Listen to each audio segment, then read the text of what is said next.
Hey, everybody, and welcome to Comics and Cinema. I'm your host, Alex Klein, and as our title suggests, we have a very spooky episode for you guys today. I am currently in the midst of spooky season with my family and have been watching a ton of Halloween movies already. Specifically, one very special presentation of a Halloween movie that Marvel put out last week that absolutely blew me away, and I cannot wait to talk about it along with all of these scary movies that I've been watching. So before we do that, though, there was some pretty decent enough, big enough news out of Marvel today that I think warrants a little bit of discussion. They adjusted some of their release dates. So for those of you not familiar, we did have an episode a while back where our good friend of the show, Kevin, and I broke down all of the D23 announcements. And part of that, I threw together an Excel spreadsheet of all of the movies and TV shows coming out. And you can hear about that whole thing. If you watch the YouTube version, you can actually see it. I did share my screen. But we're going to need to adjust some of those dates because it seems like some things are not going according to plan with Marvel. And guess what? That's okay, because that is how movie studios work. That is how every business in America works. Sometimes things just don't pan out the way that you want them to, and you've got to adapt. You've got to pivot. And some movie studios, and I can't think of anything off the top of my head, my closest guess maybe would be the 2015 Fantastic Four, which, if you guys famously remember, the director tweeted out, I believe, the day the movie came out, saying, like, this is not the movie that I wanted. There's a lot of work that needed to be done on this, and I feel like I screwed up. He got in big trouble for saying so. But the studio put the movie out anyway, and there's deadlines. They have to do that. But when you're a studio like Marvel and many of these other big studios that are putting out release dates so far in advance, to me personally, it is a wonder that they're able to continuously make good on these promises. Think about it. When it comes to even just the Infinity Saga, they put out every single movie that they announced except for the Eternals. Or I'm sorry, not the Eternals, the Inhumans. That one was announced at one of the Comic Cons and then was quickly pulled off the schedule once Marvel had the reins back from we'll call them the Cabal, the old house of Marvel with Ike Perlmutter. But since then, a lot of the other films, barring the pandemic, of course, that made a lot of the movies shift, have stayed on schedule. And you can see from certain things, and not a good or bad thing. Again, some of these movies I absolutely love, like Doctor Strange and the Multiverse of Madness.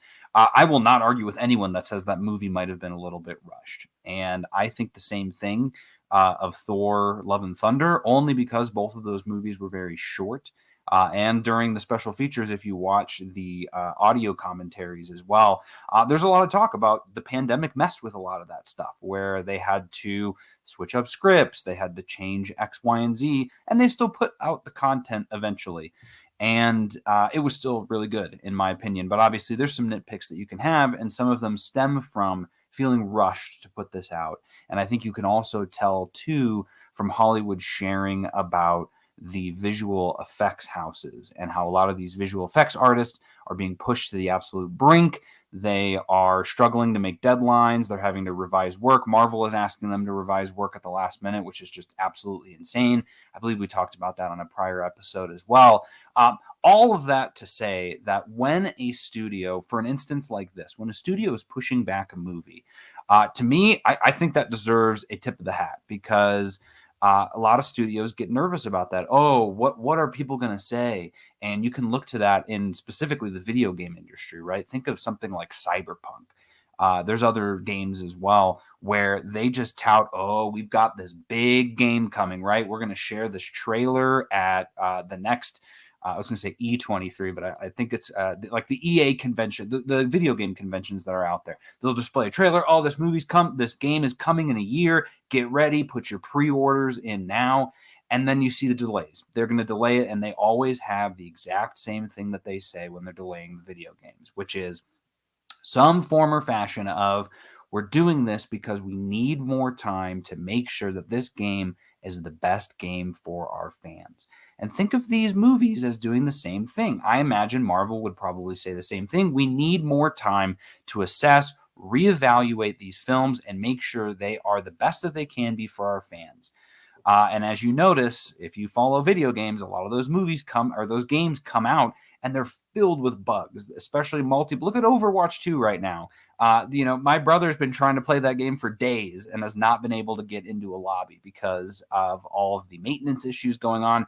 To me, I'm a little old-fashioned. Back in my day, when a video game came out, it was ready to be played, and it didn't have any issues. And now we're in this stage of perpetual marketing is almost what I would call it. Video games do this, movies do this, comic books do this, music maybe kind of does this. Welcome, Brian. I see Brian just jumped in the chat. Also see Late Night Alum stopped by. Welcome. And they just tease things out, right? There's just this infinite amount of marketing that goes on with anything, right? Think of it again, video games, think about it with movies. Think about it with any Disney property, right? I already got spoiled for what's going to happen in this final She-Hulk episode because I saw a headline from comingsoon.net saying that the teaser that they share teases 2 characters that are in it. I don't think it's any spoilers. We guessed them. I'm not going to talk about them here. But again, Marvel ruins a lot of their surprise. Disney ruins a lot of the surprises in Marvel properties by marketing the heck out of these things. And whether it's for a movie, video game, doesn't matter. To me, it feels like in this day and age, we're more focused on that marketing. It's more about getting hyped for opening weekend, and we're all to blame for that. I'm to blame for it as well. My favorite day to go see a movie is opening day. But then afterwards, it's like, okay, you got to make sure your movie has legs, though. You can't just get all of your money from opening weekend. Look at Top Gun. The movie is still making money, and it has been months since that movie came out. Was there marketing for it? Sure, there was a little bit, but guess what really sold that movie? Word of mouth. People going to see it and saying, holy cow, this is a really good movie. I got to go tell some people about it. I got to go see it again. It is not because of the 100 different 5-second ads that get put on YouTube spoiling that X, Y, and Z happens in Top Gun. That didn't happen. So when Marvel said, and this was a couple weeks ago, that the director of Blade is no longer going to be the director of Blade, there was a lot of questions. Okay, what's going to happen next? What's going on? And today they announced that they are going to be pushing back the release date of Blade. And again, when you think about this environment that we have currently when it comes to marketing and clickbait, right? That's the same exact vein as marketing, is every single news outlet trying to break the next story or turn some headline into attention-grabbing headlines so that people click on those things. And I want to show you a great example of that. I'm not going to reveal who. Probably guessed. I saw this on multiple sites because I use Google. I get my news from Google, guys. I try to stay as unbiased as possible. I just go to google.news, and it gives me all my favorite headlines from everything. So I saw multiple headlines about this Blade news. And some websites were saying Marvel delays their movies. And then others were saying Marvel shifts their movies. And look at the difference that one word makes.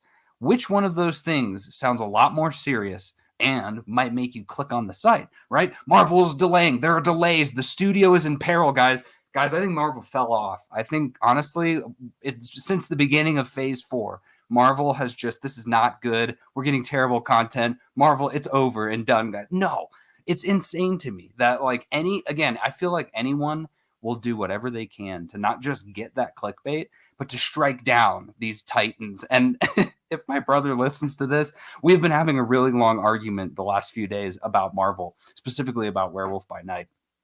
And this is part of it, right? There are just people, I'm not going to call him one of them, but there are people right now currently trying to tear down Marvel in the same way that they're trying to tear down a lot of other things that people are just trying to show in terms of diversity and inclusion. I don't remember what this was on. This might have been a tweet or something. I'm sure you guys can find this video out there, but there was some guy who did an analysis on all of the Marvel movies along with the critical reception and the audience reception. And it found that all of the Phase 4 movies that had some form of diversity in it were all audience panned on these sites, whereas the critics all said they were fine, and they all did really well at the box office. There's just this concerted effort to try and knock down any way that we can anything Marvel related. And so this is the big one, right, with Blade. Oh, no, Blade's a failure. They're going to have to go back to the drawing board. I bet Mahershala Ali is insanely pissed. Guys, we don't know what's going on over there. We don't know what is going on in the day-to-day of Marvel and the day-to-day of Kevin Feige. I could only hope and pray one day that I can find out. But for right now, for you guys all out there listening to this, all you need to know is that they have shifted their movie dates back. And honestly, I think that this is a really good thing. And I'll tell you why. For a couple of reasons. One, how many of you out there have been complaining that there's been too much content from Marvel recently? I can say I maybe have fallen in that category as well, specifically with what was it? Thor, Love and Thunder and Miss Marvel, when those came out at the same time. I was obsessed with Miss Marvel, and I felt like Thor kind of took away things from Miss Marvel because I had to focus my energies on different things.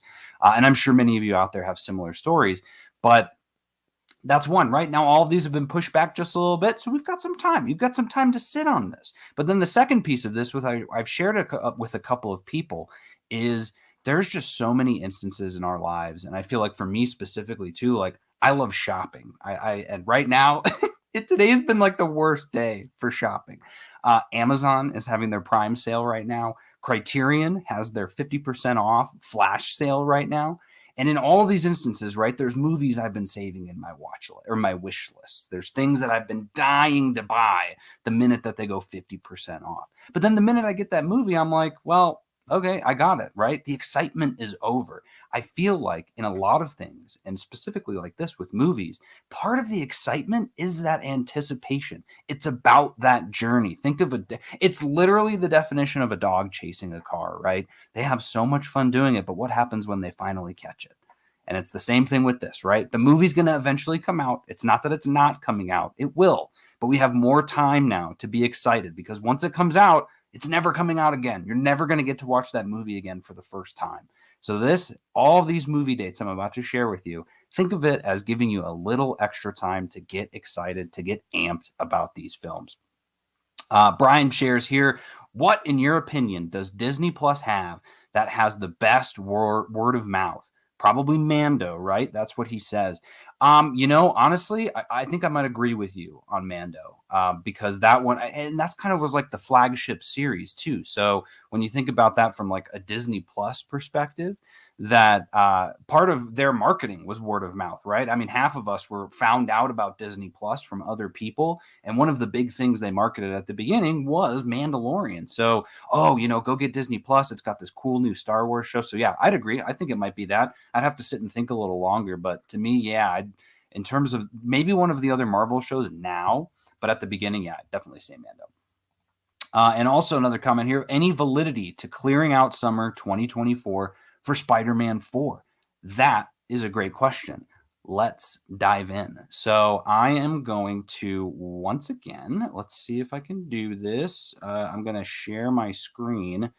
Yes, present slides. No, share screen. Boom, boom. If you guys can see this, I feel like I'm at work. Let me zoom in a little more so and everyone can kind of get a good look at this. So let's dive in. Let's dive into this movie calendar again. So as you guys can tell, this is going to be a chunky episode because we got a lot of stuff to go over. So here we are right here at this 11/3 date. I've marked it. I've highlighted it. Here's what we need to know. That's Blade. Blade was supposed to come out next November, but it is no longer going to be doing that. It is moving into September 6th, which was the date of Deadpool 3. So Deadpool 3 is now moving to the following, or it's only moving 2 months really, but it's moving to November 8th, which was the home of Fantastic Four. So Fantastic Four is now moving from November to February. That was originally the date we kind of all predicted as being when Deadpool was going to come out. So it's actually kind of a treat. It may have been actually a separate February. But from there, that untitled movie that was supposed to come out in February now comes out in November of 2025. And that date was held by Secret Wars, which is now being pushed to May 1st of 2026. So for those of you that were saying, I cannot believe that Marvel is putting out 2 Avengers movies in a year, well, you're right. They're not. So you're good there. But let's take a look at this. So Blade is now moving to this 9/6/2024 date. So there is still a 2/16/2024 date if Marvel were to choose to use it. I don't know. I don't know if it's been confirmed or not, whether they're removing that or removing this one from the calendar either, right? they've still got a November date. So are they going to put something else out there? My guess is probably, actually, it's not a guess, confirmed. That is probably not happening because Dune Part 2 just adjusted their movie date. That movie was supposed to come out mid-November, and they've actually moved into this spot. So they almost are just saying, we're doing it. We don't care. Marvel is probably not going to release something at the same time as Dune. That seems kind of silly. And that's okay, right? They don't need to put out 4 movies a year every single year, as much as I'd love them to. We got to have, sometimes absence makes the heart grow fonder. So we still have this question of what's going to be here. But now 2024 has Captain America coming out in May, Thunderbolts coming out in July, and Blade coming out in September. What a summer. That is literally, well, technically not 3 movies in summer, but we call May summer. It technically isn't.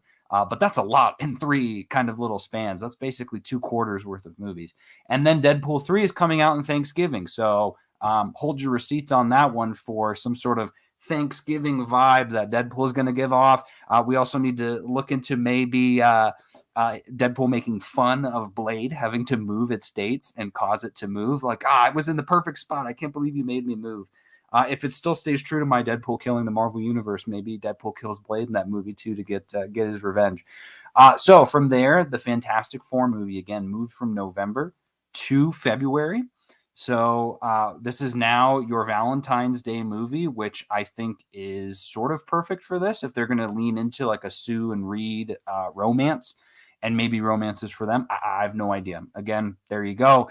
Avengers Kang Dynasty still staying in place at May 5th of 2025 we have an untitled, again, remember, from those of you who maybe didn't tune in last time, those of you listening, I guess you wouldn't be able to tell because you can't see. But all of the bolded ones are predictions. These are not confirmed. All of the bolded ones were my guesses of what is there. So we still have an unconfirmed release for July 25th of 2025. This is the new vacated untitled movie that moved from February to here. And I adjusted it because Eternals 2 is what I had in this Fantastic Four block. This makes a lot of sense since the first Eternals movie came out in November. So there's a good possibility it could be that. Again, how good is that possibility? As good as you trust me in being right. Which I'm not frequently right if you look at my Pick'em League for football. Actually, I've been doing a really good job. I just had a really bad week last week. So from there are still untitled release dates on 2026, which are this one, another February release, which I put in as Black Panther 3, unknown if that's what it's going to be. But we do have confirmation, Avengers Secret Wars coming out May 1st, 2026, with 2 more empty spots for July and November. My bet was on Shang-Chi 2, possibly Eternals, if this is not the date. This was my original Eternals, I think, prediction. But either way, that's where we're at right now. So just put a title on Shang-Chi 2, will ya? I completely agree. I don't know what we're going to call it. Maybe they'll go after, well, no, they already said Legend of the Ten Rings. I was going to say they could, I hope they don't do much with the 10. They're going to have to do 10 rings, I guess. It doesn't matter what I think. So I'll stop sharing my screen now, but that is the new kind of Marvel news that's come out. Just some release date shifts. So not a big deal. And again, Brian, to your comment of any validity of clearing out summer 2024 for Spider-Man, there is a good possibility, but at the same time, we have not cleared out summer of 2024 because we've got 3 movies coming. Plus, you've got Spider-Man freshman year supposedly coming that fall. So it makes sense if they were to put another Spider-Man movie out then. I'd believe it. I know it's coming soon. I wonder maybe if it would even come on the November 3rd, 2023 date or on that February 16th date of 2024 because they've been doing every 2 years. And if that other one came out in 2021, 2023 seems like it might right be there. But we will find out. So moving on from that, we are diving right into Werewolf by Night. And boy, am I excited to talk about this movie. So short, I loved it. I absolutely loved it. This was exactly what I wanted. It is exactly what I expected. And sometimes I know you kind of feel frustrated when you're like, well, I expected all of this stuff and, it all happened. And that's kind of disappointing in a sense, right? There were no surprises. There were some surprises in here. But in this case, my expectations were kind of weird in that sense. As you guys all know from my prior episodes, I've done on Dracula, Frankenstein, the Mummy. I think I've got one on the Creature from the Black Lagoon. If not, I will fix that at some point. That's one of my favorites. But I love the Universal monster movies. I just love horror movies in general, and especially those old black and whites. I grew up on that sort of stuff.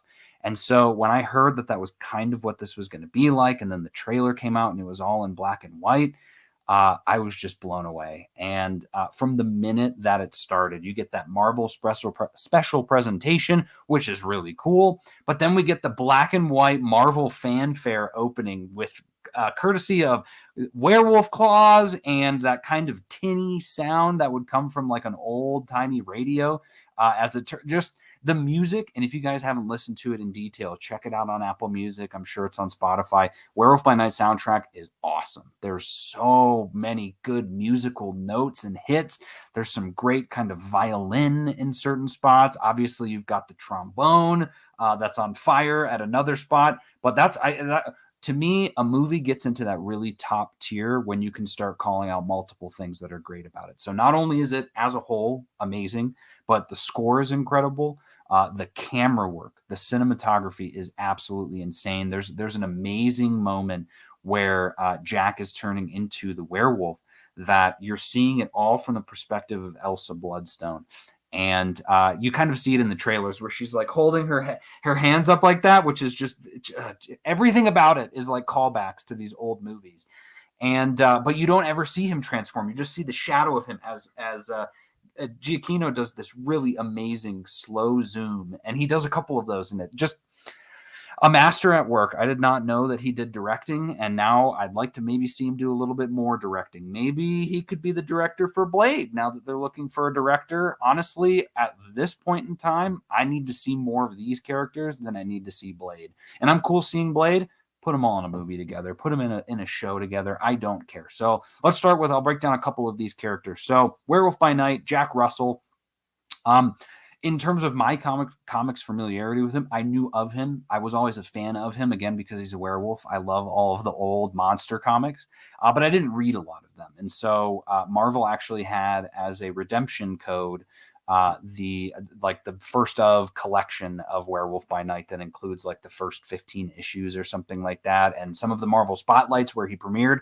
So I read a bunch of them before the show started, and man, they knocked it out of the park. You got your basic premise, which is a guy who turns into a werewolf on his 18th birthday, and he has no idea. And the comic throws you right in, which I sometimes have a tough time reading those older comics. Did not have a problem reading these comics at all. I was actually really enjoying them. There's some corniness to them, and there's some specific moments that I thought were kind of cheesy, and we'll talk about it. But overall, again, I was hooked. I thought great premise. It's the 70s where they're trying to kind of capitalize on some of these scary things. To me, honestly, I don't know why Marvel's not putting out more comics like this now, more scary comics. Back then, I'm sure these were terrifying. They are not scary today, but they could make some scary ones today for sure, especially with Werewolf by Night. So Jack Russell, why is he a werewolf? Well, in the comics, his father was a werewolf. And so his father's name, I don't have it on me. I don't remember. It's not the same name as him. Jack Russell is his mom's second husband. And so the story goes, as his mom explains, and there's a ton of family drama in the first of these, which is actually kind of cool. But his mom basically explains that he met his father I think it was in Romania, and he's some sort of baron. And, the mysterious guy, blah, blah, blah, blah, blah. He did not tell her that he was a werewolf. I mean, and there's even I would argue some equivalency there of saying like, hey, explaining to someone that you have an STD when you're dating them, you should probably tell them that you're a werewolf or that you have some sort of lycanthropy or something. But no, never told him until later. They found out after he died when the townspeople kind of killed him. And then again, the curse of the family is that on the 18th birthday, they turn into a werewolf by night for 3 days during the full moon. And that was also something that was really, really cool in the comics is the minute they turn in, he turns in and transforms into a werewolf. You get to the spot where like one of the next panels, it says first night. And that I really liked that about the comic too, is that there is so much narration in the comics of him talking, because as a werewolf, he can't speak. So he has some thought bubbles, but overall, it's Jack kind of narrating these stories of how he's recalling what happens. And the narration is really cool. A lot of great wordplay, a lot of great just syntax, I guess you could say. But one of the pieces again is say first night. And so I was always like, let's get to that third night. What happens on the third night? And so far, I've only seen it getting up to the second night, where he actually gets captured by this, it's like the Mad Hatter almost, from the, what are they called? Not the Masters of Evil, but the Carnival of, they're like the Carnival people that I think they were in some Spider-Man issues. They're in some Daredevil issues, but they capture him to be a, like, look at this werewolf in this cage. And so he can't break out of the cage. So he's a werewolf for more than one day, which I was like, okay, that's pretty cool.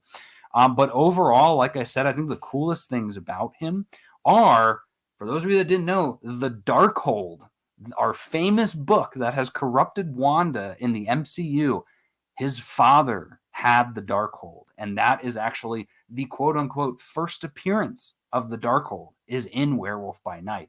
And so the story of that Darkhold, very similar to the other ones, right? It's passed hands through the centuries.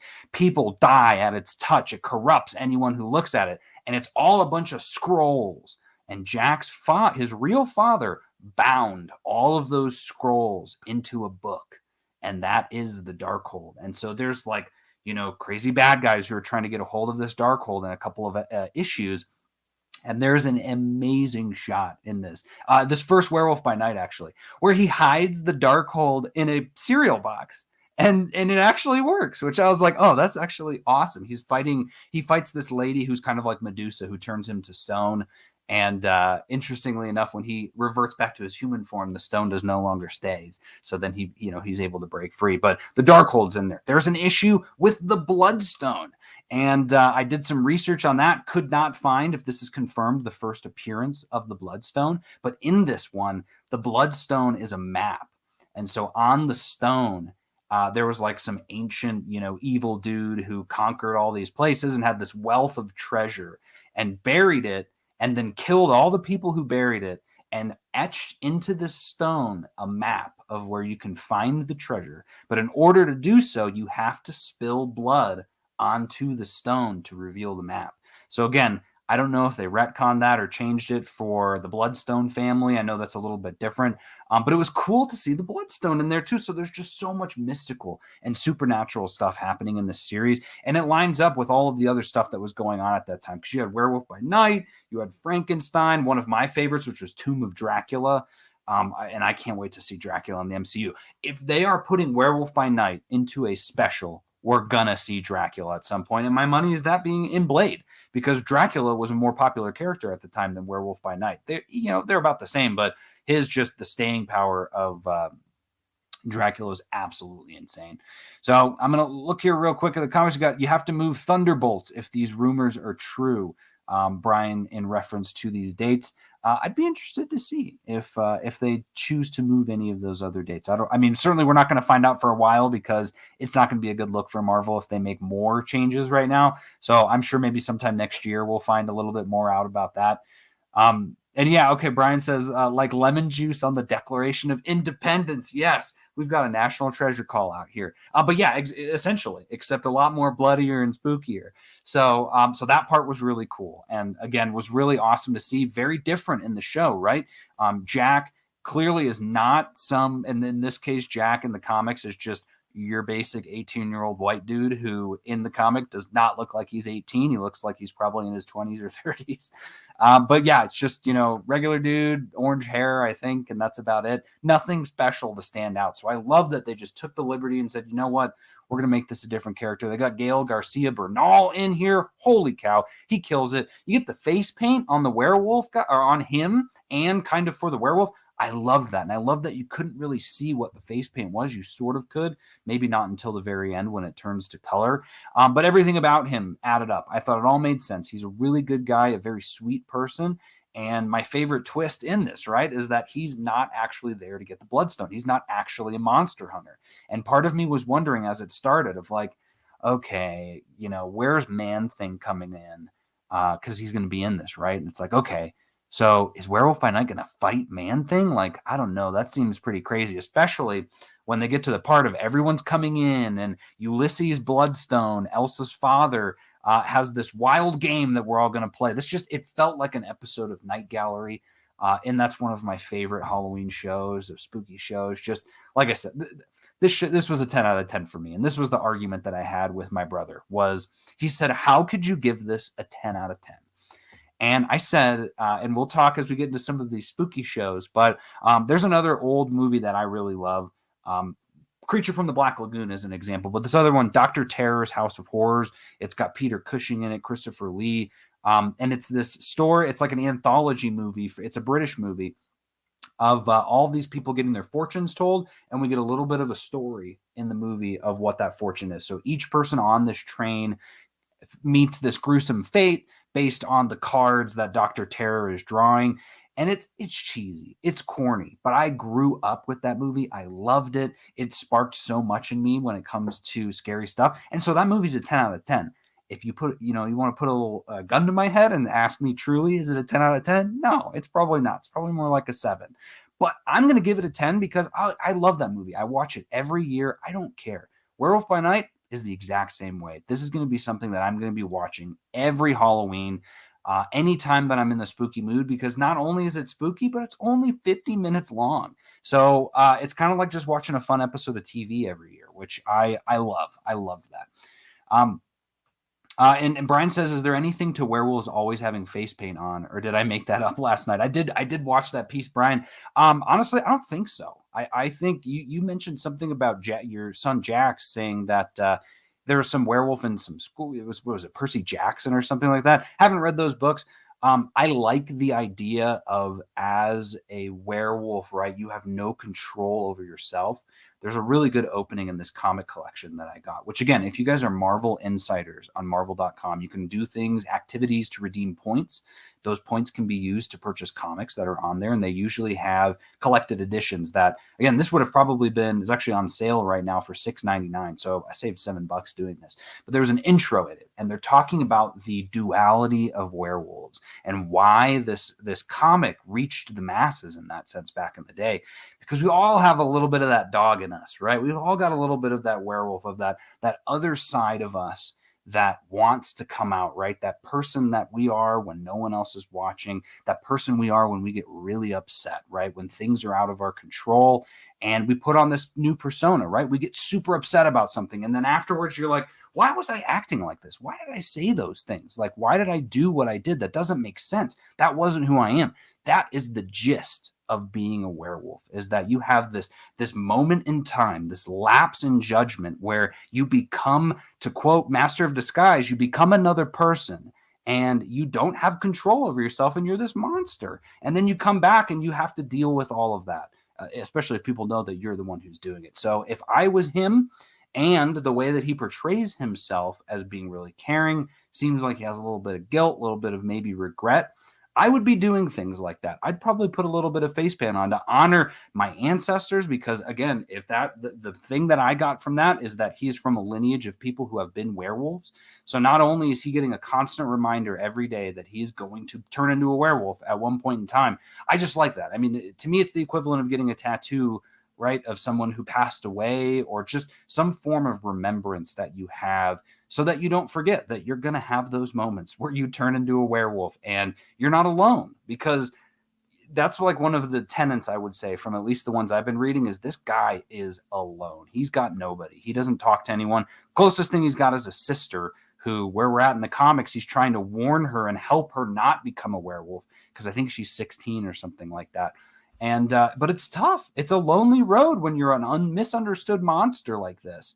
And so I liked that. I liked the tattoos on his face, or at least the face paint on his face. And I liked that really buff guy from Assassin's Creed Valhalla complimented him on it. And I think there was a piece of that too that plays out later, that we'll share as we start talking about Man-Thing, which is the next piece of this. So again, Jack is not here to win the Bloodstone, which is what Ulysses is doing, the next person to carry on the Bloodstone. We all know who that's going to be. It's his daughter. That's who carries the Bloodstone in the comics, though there's multiple kind of stones in the comics. So I just read an Elsa story where she's got one, her dad's got one. It's the family jewels, so to speak. But it was, obvious from the get-go. Like, she's going to get it. You get all these other monster hunters in the room from all across the globe, right? You've got there's a couple of them. I thought they were cool. They're all throwaway, though, right? Like, I was waiting for maybe Blade to show up or some other character to show up, and they didn't. And so I'm like, well, none of these other people are going to last. All that's going to be left is him and Elsa Bloodstone. So what happens, right? Is Werewolf by Night going to fight Elsa Bloodstone? That kind of sounds badass. But no, we do not get that. Very quickly on, we find out that he is not here for the Bloodstone. He is here to help out his good buddy Ted Sallis, Dr. Ted Sallis, who, when experimenting on himself with some version of, a wonky version of the super soldier serum, turns into the Man-Thing. And anyone who knows fear burns at the Man-Thing's touch. That is the famous phrase from the comics. If you guys can't tell. Out of all three of these characters, my favorite, Man-Thing. It always has been. I have a giant omnibus of Man-Thing out back there. I just got some new Man-Thing stuff from earlier versions of Man-Thing too. I've always been fascinated with him in the same way that I get fascinated by Swamp Thing, the misunderstood monster in the swamp. But Man-Thing is different because he can't really communicate. He can't talk the way we would usually recognize it. He's also the guardian of the nexus of realities, which is a very, very broad term that has been used in the comics. They've got all kinds of stories. I'll actually show you a really cool one that I just picked up on a sale from Midtown Comics called Curse of the Man-Thing, that kind of deals with it as well. The Avengers are involved, Spider-Man's involved, the X-Men, and it depends on the story. There's certain ones where he's the guardian of the Nexus. There's other ones where he's just a plot device. But in all of the stories, he's always just this downtrodden character who is completely misunderstood. No one knows how to communicate with him. Everyone is afraid of him, but they at the same time are like, it's kind of like and he says it to Elsa when they're in the tomb together. He says, greet him as if it was an old friend.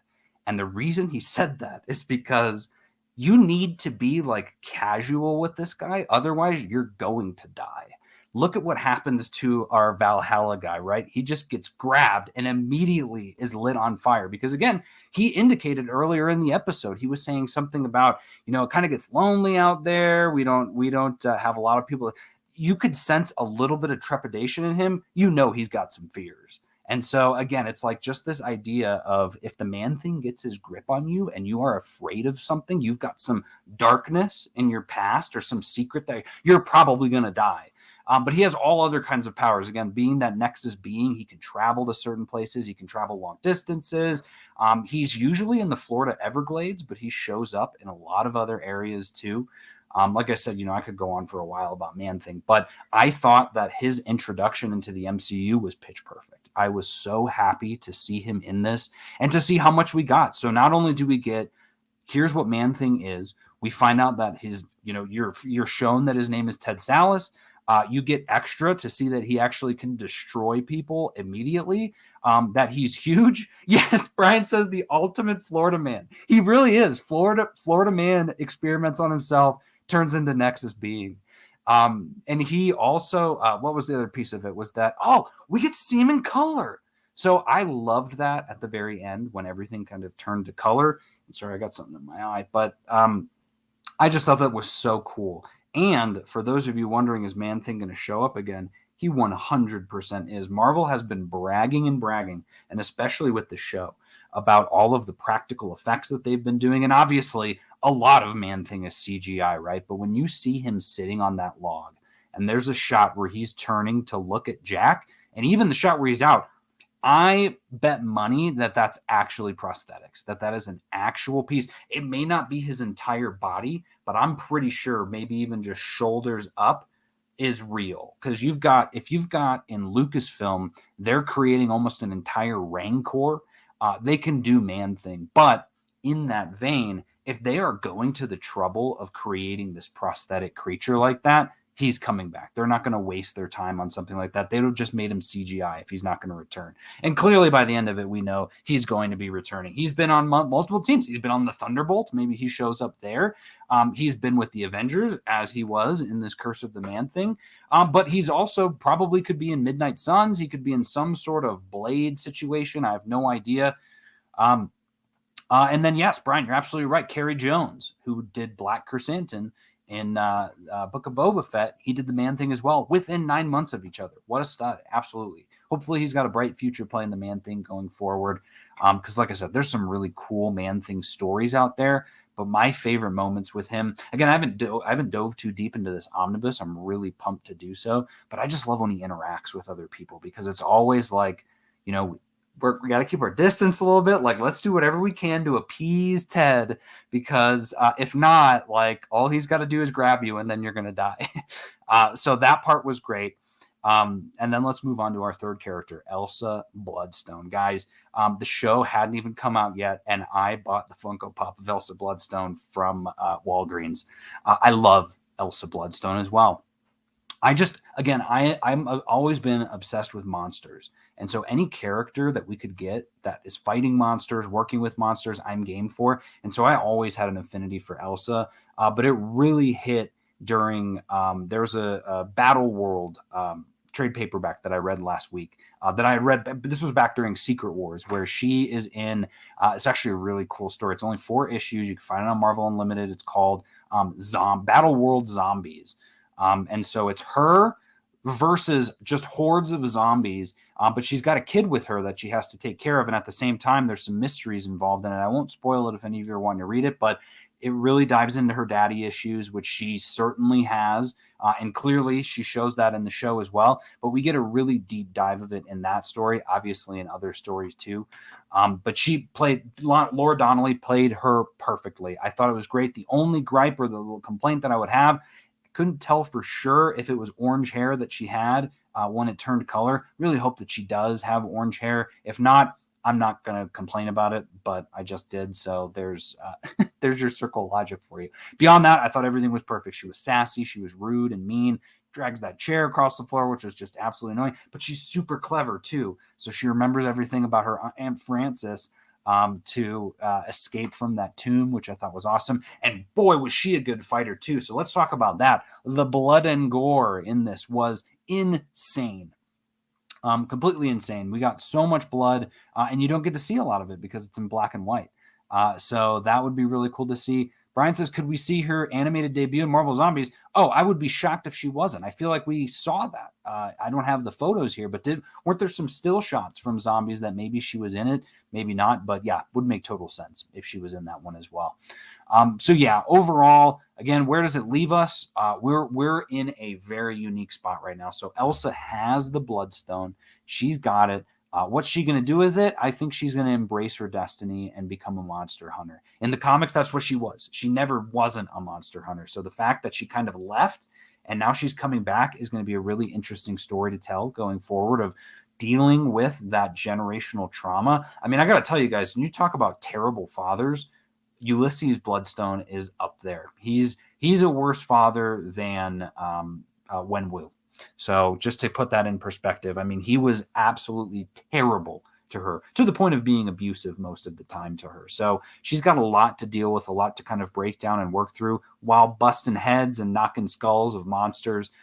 Same thing with Jack and Man-Thing. Where are they going next? I have no idea. Whether we get a buddy team-up movie, which I would love to see. It's probably not going to happen, but where would they show up? Maybe they'll show up in this Blade movie.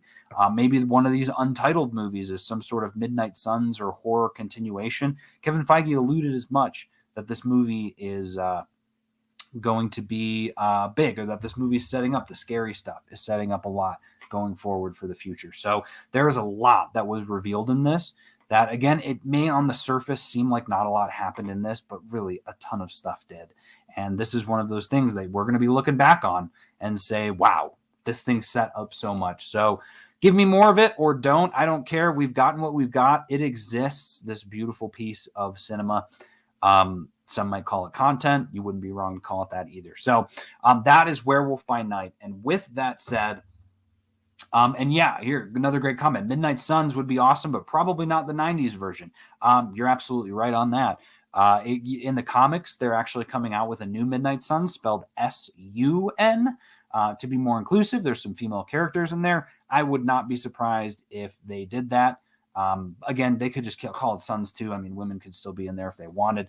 But I think some sort of Midnight Suns that's a little more maybe progressive than it was in the 90s, but you could easily have a lineup of Man-Thing, Werewolf, Elsa, Magic is in the Midnight Suns, and she was the other Funko Pop that I got from them.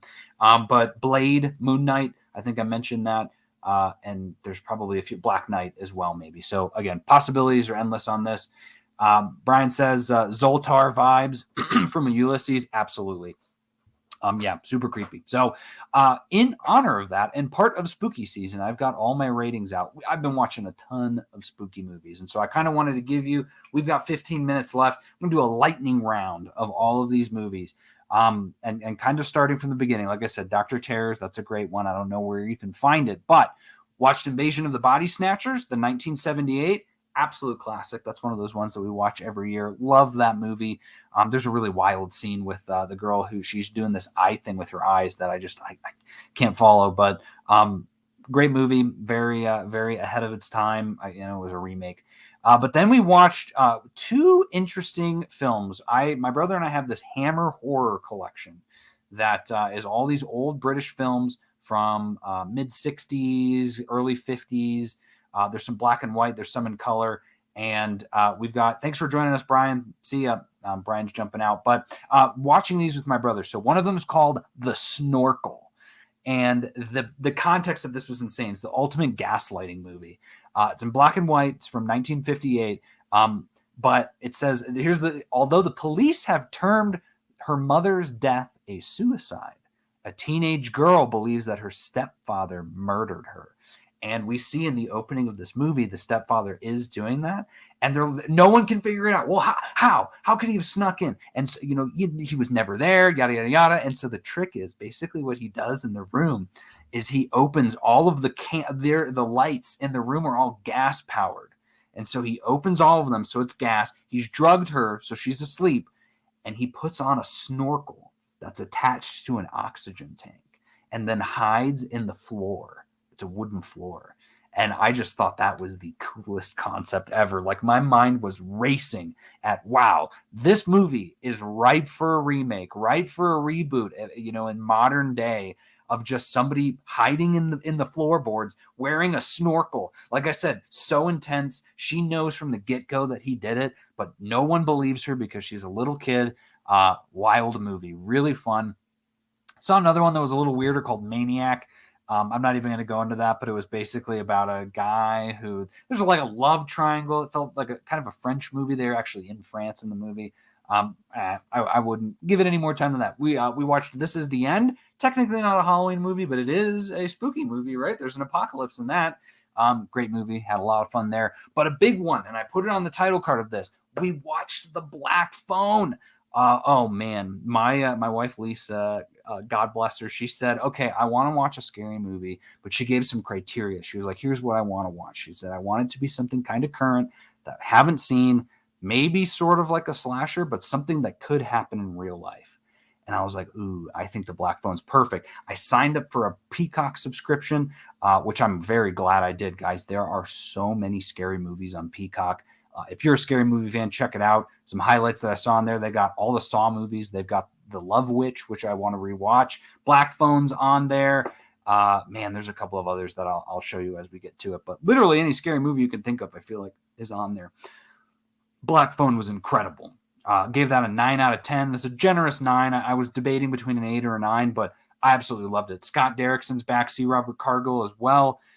Based on a story by Joe Hill, who's been doing a ton of horror comics, or I guess they're adapting his stories at DC. So you're in good hands when you're in this. This movie was really scary because it felt like it could happen in real life. All about abductions, and I won't spoil. I mean, there's really nothing to spoil in this besides the acting. That's why I gave it a 9 instead of an 8. The kid actors in here were absolutely phenomenal. So good. especially the young girl who plays the sister. Her name is Madeline McGraw. And those of you may know her from Ant-Man and the Wasp. She plays a young Hope, not a young I don't remember what her name. Her not Paul Rudd's daughter, but basically Evangeline's character, who's hiding in the Lion Witch in the wardrobe in the beginning. That's her character. She just blew me away. Absolutely insane. So was Mason Thames as Finney, the main kid. I want to see more of these people, and I also want to see more of Ethan Hawke because we got to see a lot of them in a mask, and I wanted to see more of them without that mask. But wow, whole premise is that both of those kids are very, very sensitive. Cassie, yes. Late night alum called out Cassie. Yes, thank you. They're both very sensitive kids to where they have dreams that are more like visions. The daughter does, and she gets in trouble for that. There's actually a very most terrifying scene in the movie, actually, is when her dad is basically abusing her because of that, because it's getting her into trouble. It isn't really. It's a classic story. But Finn, as well, has some special ability, too, which is that all of the other kids that have been kind of abducted by this guy talk to him through this phone where he's locked up, and the phone doesn't go anywhere. So it's like they're basically ghosts. Which again, there's really no spoilers in this. The only question is, does he get out or not? Which you got to check it out to see. But I was tense the entire time. I was at the edge of my seat. Highly recommend The Black Phone, and it makes sense why it did so well. It did really well at the box office. Horror is one of those genres that will always thrive at the box office because people love being scared. Watched It Follows. Again, that one's available on Netflix. If you haven't seen that, check it out. The premise of that is that there's this unknown force, this unknown creature that essentially follows you. And it's following a person who had sex. And so the way that it is you can have this thing will stop following you if you pass it on to someone else. And so it's the themes in this are absolutely insane. But essentially, this guy has sex with the main character or the main character, this girl, and then tells her like, hey, here's what I just did. You need to pass this on to someone else. Otherwise, you're going to die. And holy cow, I'd watched it a long time ago and wasn't really paying attention, but full focus on this one. Awesome movie. Really good. And the creature thing is just absolutely terrifying. But then also from the title card on Peacock, The Wolfman from 1941. This is the Lon Chaney Jr. and Claude Rains is in it as well. Directed by George Wagner. I had not seen this one in a while. I have Blu-rays for most of the Universal Monster movies. The only one I don't have is Wolfman. And so I was actually contemplating buying it on this Amazon sale, but I was like, hey, I can hold off a little longer now since I just watched it on Peacock. And it was great. It was awesome. You can easily see some of the things that were pulled from this into Werewolf by Night, including the way that Werewolf by Night looks. Is very similar to the Wolfman. But then there's also a lot of interesting themes that I think were just being touched on in this movie. And obviously due to its time period, right, it's 1940s. But there's a very religious theme in here about the differences between kind of like Christianity and what I guess would just say this gypsy group. Which there's also a lot of gypsy jokes in here that just may not sit well the same way they did maybe back in the 40s. A lot of discrimination in the film, just from calling these people crazy and yada yada yada, blaming them for the ills of the community when there is clearly a scene at the very beginning, a blink and you miss it, that they came to town the exact same time that Lon Chaney and his crew came into town. So just very interesting. But again, same tale as old as time, right? Of a guy who transforms into a wolf. And I will say, Werewolf by Night did it better, was scarier. But back in the day, this movie was amazing. Again, it's a classic, 8 out of 10. Loved it. Not one of my favorite Universal monsters, but still pretty cool. Always going to love that. On the topic of beasts and different beasts in movies, I also caught on Peacock Beast, which is, I think, possibly still in theaters in some spots, but was a very, I don't know if it was low budget, but it's a very short movie. It's only an hour and a half. Idris Elba is in it, directed by Balthazar Kormakur, with also a couple of great performances by his daughters, which I believe are, I'm just looking on here, but Liabua Gongo and probably Thapilo Sibagoti. Martin Monuro is in this as well. Daniel Hadibi, and also the guy from District 9 is in it. I always forget his name, but he's always great. Wasn't that great of a movie. Would I recommend it to watch? If you like getting spooked by creature features like this, maybe check it out. If you've already got a Peacock subscription, check it out. Right, it's a new movie for this year. Let's support some of these new films. But as a movie, it was okay. I mean, if I'm thinking of scary thrillers like this, my mind immediately, even with this movie, like when I saw the trailers, I was like, "Ooh, this is like Crawl," right? The alligator one. Crawl was so much better. I was way more tense, way more scared. This one wasn't as scary, but you get the really nice theme of Idris Elba as kind of the distant father, and he's reconnecting with his daughters on this terrible trip that goes wrong. And we've got a psycho lion that we have to deal with, which the lion certainly was terrifying. But at some point, it was like, yeah, but just, you could leave. Like, you just turn the car on and get out of here. I do think the car maybe gets wrecked at one point. But like I said, nothing to write home about, but I did want to share it, that it's out there. You can watch it. What else did we watch that was pretty scary? Oh, yes. Okay, so we've got just a few more here. So Halloween, right? The classic Jamie Lee Curtis, the original. I'm getting pumped for Halloween Ends. I think I'm the only one getting pumped around here for Halloween Ends, at least just with my family. I mean, I'm going to be checking that out on Thursday. We'll have an episode about that next week. That will be what the episode I think is going to be about. One way or another, I'll have it recorded and put out. But pumped. Halloween's always a classic. Absolutely love that movie. But then the interesting one that we watched last night was called The Rental, which I believe we watched that on Netflix. So it's available on Netflix. It is directed by Dave Franco, James Franco's younger brother from the 21 Jump Street movies, and just recently in Daywatch. Keep an eye out on this guy. I was beyond impressed with just the quality of this film. This was your classic horror 7 is what I would call it. It was a good movie. Nothing really made it go, oh my God, this movie is amazing. But at the same time, I can't deny that it was very, very well directed. But not only that, we get Jeremy Allen White in it from The Bear, from Shameless. I'm going to make sure that that's who it was, right? And then we also get Dan Stevens, who I believe is from Legion, if I'm remembering right. But he was he was Beast in Beauty and the Beast. He's been in Downton Abbey. No way, he's in Godzilla vs. Kong 2. That bumps his ratings up for me just a little bit. But then we also get Alison Brie and Sheila Vand, and Toby Huss, who's from the new Halloween movie, the first one of the trilogy. And this is just a all around psychotic movie. I thought The Beast was going to be stressful. This movie was way more stressful. So it is about two couples, and the men in the couples are brothers. So the guy is married to. This is actually was made it really creepy and weird at the same time. Dan Stevens' character is married to Alison Brie. Dan Stevens is the brother of Jeremy Allen White, who is dating. Her name's Mina in the movie. Mina is the co-worker and like close partner of Dan Stevens' character. So there's some love triangle stuff going on in there that is very apparent from the very beginning. But the whole point is they get this Airbnb that they go to rent to have a getaway for the weekend. There, it kind of wasn't clear as to why they kept saying like this is going to be big, and never really found out what that big thing was that they were talking about.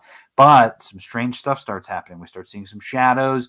And the big thing, I won't reveal it. It's on Netflix. Watch it. It's super short. It's only an hour and 28 minutes.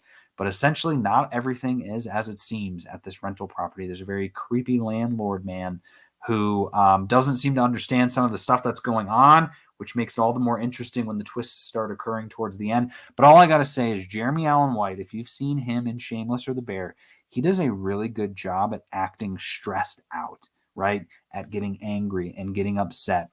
And all I got to say is this movie should have been called Murphy's Law, because everything that could go wrong in this situation happens.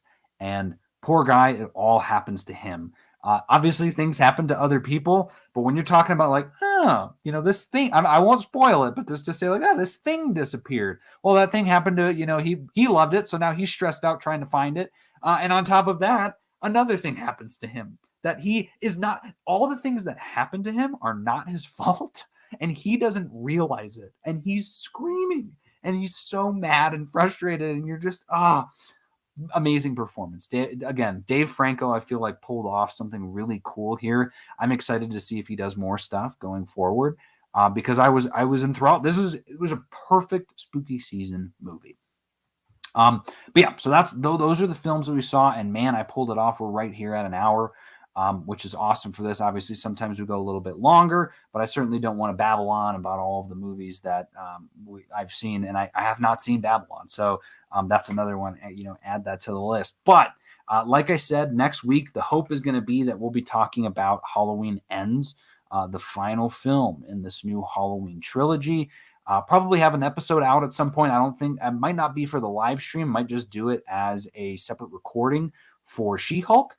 The last episode of She-Hulk comes out this week. Very excited to see how they wrap that show up, and then we'll reveal some more as it comes along.